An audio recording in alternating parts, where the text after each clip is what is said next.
Spanish giant Barcelona আর football জাদুকর মেসির নাম আষ্টে পৃষ্ঠে জড়িয়ে আছে। যে ক্লাবে ক্যারিয়ার শুরু, সেখানে নিজের চেষ্টা করতে চেয়েছিলেন এই কিংবদন্তি ফুটবলার। তবে ক্লাবের আর্থিক টানাপোড়েনে তা আর সম্ভব হয়নি। তবে এখন মেসির ফিরতে চাওয়াতে বার্সা সভাপতির না, কিন্তু কেন? বার্সেলোনার ইতিহাসের অন্যতম সেরা লিওনেল মেসি কাতালানদের জার্সি গায়ে উজ্জ্বল অধ্যায়ে জিতেছেন সম্ভাব্য সব শিরোপা।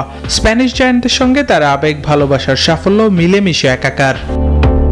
যুক্তরাষ্ট্রের 1 নম্বর জিম চেইন গোল্ড জিম এখন আবারও বাংলাদেশে। বসুন্ধরা আবাসিক এলাকা ও বসুন্ধরা সিটি শপিং মলে। তবে সবকিছুর ছেদ পড়ে 2021 সালে। ক্লাবটির সঙ্গে 2 দশকের সম্পর্কের ইতি টেনে মেসি পাড়ি জমান ফরাসি ক্লাব পিএসজিতে। এরপর কেটেছে বহুদিন, মেসি পিএসজি ছেড়ে এখন খেলছেন ইন্টার মায়ামিতে। তবুও যেন মেসির মনে বার্সেলোনার প্রতি সেই টান ভালোবাসা আগের মতোই। প্রায় তার মুখে শোনা যায় ক্লাবটিতে ফেরার আকাঙ্ক্ষার কথা, জানিয়ে স্বপ্ন বনে বার্সা সমর্থকেরা। কিন্তু তার এমন বক্তব্য নিয়ে এবার মুখ খুলেছেন বার্সার সভাপতি।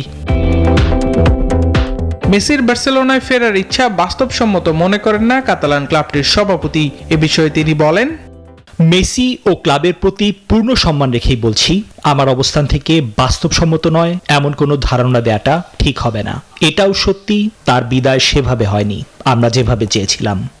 বেশ কিছুদিন আগেই বার্সেলোনার হোম গ্রাউন্ড ক্যাম্প নোতে যায় মেসি। ইনস্টাগ্রামে সেই ছবি নিজেই প্রকাশ্যে এনেছেন।